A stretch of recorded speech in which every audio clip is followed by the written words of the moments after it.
Você não passa de um cachorrinho encolerado que ama ser pisoteado todos os dias. Já reparou como todos à nossa volta amam serem controlados, seja por suas esposas, maridos, chefes? Parece que ansiamos que alguém segure a nossa mão e nos diga o que fazer, não é? Mas e se eu te revelasse que isso nem sempre é culpa delas? E sim uma lavagem cerebral feita tanto pelas circunstâncias quanto pela sua própria fraqueza de querer consertar o mal com o bem? Leon Kennedy é exatamente esse tipo de pessoa, onde sua ingenuidade passou a ser usada, não como algo justo com os outros, mas sim para passar a ideia de que o governo é um herói injustiçado, quando na verdade o sistema é tão pútrido quanto as anomalias que ele mata. Mas onde você acha que nasceu tudo isso? Porque o governo precisa tanto que acreditem que eles sejam os heróis? Existe um detalhe que eu quero te contar mais pra frente sobre por que o Leon é o peão perfeito desse jogo imundo. E tudo começa no início do seu ramo na carreira policial. 30 de setembro de 98. É um dia que eu nunca vou esquecer. O ano era 1998. Leon estava atrasado para seu primeiro dia como policial em Raccoon City. Jovem e ingênuo, com apenas 21 anos. Era a estampa perfeita para o sistema, já que ele era a típica pessoa que queria limpar um mundo que nunca quis ser limpo. Então, chegando lá, viu o desastre que se alastrou pela cidade, ou o que sobrou desse desastre. Leon encontra uma sobrevivente chamada Claire Redfield, que também estava na loucura do caos na cidade, tentando encontrar o seu irmão. Mas em um acidente, ambos se separaram. E aqui começa o sistema político a entrar no jogo. Leon chega na delegacia, onde deveria ser o seu primeiro dia, e encontra o inferno que era. Sobreviventes que morriam nas mãos dele sem ele poder fazer nada. Colegas que deveriam revelar a verdade, as ocultando pelo bem maior, ou sendo ocultados pela corporação por trás de tudo isso, chamada Umbrella. A Umbrella é uma sede de pesquisas que mexe com a biologia humana para criar armas genéticas e usá-las em guerras contra outros países. E nisso, Leon começa a perceber algo cruel. Tudo ali não era apenas um vírus que acidentalmente caiu na cidade e tudo virou um caos sem querer. Era tudo política. Aquela cidade, as vítimas, tudo fazia parte de algo maior. E Leon, como um bom samaritano que era, queria resolver e encontrar a verdade. Mas isso só durou até ele descobrir que a verdade é uma moeda cara demais. Leon encontrava pessoas misteriosas como a Ada Wong, uma mercenária que jogava ilusão na cabeça dele para ele ser o herói, mas que estava atrás de uma amostra do vírus para vender a quem pagasse mais. E até aqui, Leon tinha fé na sua missão. Ele era um policial, precisava fazer o necessário para cumprir com o seu dever, não é? Isso até a sua ingenuidade ser usada contra ele em um jogo de rato e gato que não queria terminar. E tudo isso por uma verdade incômoda que o governo não irá revelar, porque eles ainda precisam ser os salvadores, mas que para eles serem os heróis, eles precisam de alguém que represente isso. E quem melhor? O garoto ingênuo que só queria a verdade sobre o mundo, mas que o mundo não queria entregar tão facilmente a ele. Foi quando o policial em mim morreu. E naquela noite Raccoon City foi obliterada, graças às armas biológicas da Umbrella. Acredite, a verdade é uma moeda muito cara para ser deixada solta por aí. Então no final a cidade é destruída. Leon sobrevive junto com a Claire e uma garotinha que era filha de um dos cientistas da Umbrella. Parece tudo perfeito, né? Agora é só ir pra casa e o governo resolve o resto. Mas quem disse que queriam o Leon livre? Pensa um pouco. Se eu sou o governo e uma pessoa descobre a minha corrupção, o que eu devo fazer? Prender essa pessoa a mim de algum jeito. E foi exatamente isso que o governo fez com ele. Leon então é chantageado de uma forma bem legal. Resumindo, foi assim: trabalhe com a gente ou a garotinha que você salvou morre. Então Leon aceitou, meio relutante, mas aceitou. Percebe como o governo aqui nunca quis o Leon livre de verdade? As guerras, as armas biológicas que eles criaram é tudo um grande palco para lucrar, seja com a vida das vítimas ou sendo heróis de uma guerra que eles mesmos causam e sustentam. Mas por que você acha que eles precisam disso? Simples. Em quem você confiaria mais? Em um herói que realmente salva as pessoas ou em uma instituição que se diz herói, mas que no fundo não ajuda ninguém? Eles precisam de alguém que represente eles como bons, que salvam. E Leon entrou nisso como uma luva, já que quando foi obrigado a trabalhar com eles, recebeu treinamento avançado, táticas de guerrilha, tudo para ser o melhor entre todos. E onde você acha que isso vai terminar? Vai terminar quando o seu dono decidir quando termina, ou no caso do Leon, quando o governo parar de querer ser o herói, coisa que não vai acontecer tão cedo. Mas como você acha que eles pretendem prender tanto o Leon quanto você? Simples, dê ao público um motivo para eles ficarem do seu lado, com um problema pessoal que só um herói poderia resolver. Foi convidado depois para um programa ultra secreto do governo. Não que eu tenha tido escolha. Treinamento, as missões árduas quase me mataram. Então Leon foi para a Espanha salvar uma pessoa bem pouco conhecida chamada Ashley, somente a filha do presidente. E é aqui que a coleira se intensifica mais ainda. Leon aqui é quase um herói de livro salvando a donzela indefesa, mas como toda e boa marionete, ele precisa de motivos para continuar atuando. Isso se dá pelo motivo de salvar os outros. Percebe como até agora o herói aqui sempre foi o Leon? Leon salve o mundo, Leon use o que eu te ensinei para salvar. A palavra que mais define o Leon é salvador, mas enquanto você salva o mundo lutando sem parar, como você consegue se salvar? A luta do Leon aqui não é apenas pro governo ser um herói, mas também a luta infinita serve para você não olhar para sua própria cabeça, para você não questionar demais. Se você está sempre lutando, defendendo os outros, obedecendo ao sistema que eles mandam você limpar, mas a raiz é sempre eles que jogam, então qual o sentido da luta? Qual o sentido de continuar lutando por um sistema que te recompensa a cada vitória, mas que por dentro você fica tão esgotado quanto as vítimas que você é obrigado a destruir? O Leon pode até ser um herói do governo, mas quando a coleira aperta e o sistema te manda abaixar a cabeça para eles serem os caras bons, você vai perceber que você odeia ser o cachorrinho deles, assim como o Leon começou a odiar. Mas pelo menos me distraíram do resto. Se desse pra esquecer aquela noite, a dor, por um segundo que fosse, dessa vez pode ser diferente. Então, depois dos acontecimentos de Resident Evil 4, onde ele salva a Ashley, a filha do presidente, Leon se encontra com um presidente chamado Adam Benford. Ele queria espalhar para o mundo a verdade sobre Raccoon City, e Leon viu nisso a oportunidade perfeita. Mas o que você acha que acontece quando alguém tenta revelar a corrupção? Ela é silenciada, e foi exatamente isso que aconteceu com ele. Adam foi infectado com um novo tipo de vírus, e Leon, vendo aquilo, ele sabia, no fundo, que tudo era uma política para não revelar a verdade ao mundo. E se coloque no lugar do Leon por um momento. O sofrimento que você passou vendo o caos de uma cidade, pessoas que você iria conhecer, a dor de perder e de ficar apenas imaginando como seria o seu mundo se a política não estivesse estragando tudo que você tenta construir, isso não é muito diferente da vida real, não é? Então Leon, mais uma vez, teve que ser o salvador, encontrando quem estava por trás do atentado ao presidente e dando um fim ao vírus que todos querem por um simples motivo: poder. O que você precisa entender nesse mundo do Resident é que o que a política faz, e que não é muito diferente da vida real, é que tudo aqui é pelo poder. Poder de imagem, poder de controle e principalmente poder para oprimir aqueles que querem revelar o sistema. Porque se um jogo acontece e ninguém sabe que ele existe, então não existe jogo, certo? E foi exatamente essa ideia que corroeu a mente de Leon, ao ponto que depois desses acontecimentos, ele começa a se afogar tanto na bebida quanto mais na sua própria cabeça. Já que se você quer ser o herói, precisa carregar um pequeno peso, a culpa de não conseguir salvar todo mundo. Leon se afundou não porque fracassou, mas porque a cada momento ele refletia, pensava em todas as vítimas que sofriam à sua volta, da destruição, de como o sistema se retroalimenta com vidas que ele jurou proteger e ajudar. A cidade de Raccoon City não saía da mente dele, mas como poderia, não é? A sua primeira experiência em uma política que você nunca quis participar, sendo obrigado e chantageado a participar de um espetáculo onde a sua única certeza é que você é o ator principal, o herói, mas que está tão preso a essa responsabilidade que ela começa a te engolir. Qual você acha que é o resultado disso? Não é apenas a depressão ou algo desse tipo, é algo mais como um fardo que tanto você quanto ele carregam sem nem prestar atenção no seu dia a dia. Um traficante de armas de um lado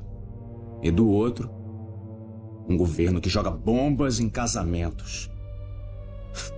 Quem será que é o vilão? No fim, o que Leon carrega é o fardo de um loop interminável. Pensa comigo, se eu sou um herói, eu preciso de um objetivo, certo? E sem um objetivo, como eu exerço esse heroísmo? Simples, você não exerce. Leon é tão preso a esse papel que o governo enfiou goela abaixo nele, pela sua ingenuidade de acreditar que o sistema pode mudar, que ele pode consertar as coisas, mas que no fundo ele sabe que não pode. E o que resta pra ele é sempre ficar preso ao papel do herói. Não porque a culpa seja toda dele, mas sim por acreditar que o seu heroísmo poderia mudar aqueles que estão no topo. Já que um herói é até bonito de se ver em ação, mas todos eles são presos ao que o seu dono define como alvo, não importando se ele tem uma história triste ou não. Se o governo manda você dançar, você é obrigado a dançar conforme a música deles, sem tempo para decidir se você gosta dessa música ou não. Vai ficar sentado outra semana sem fazer nada?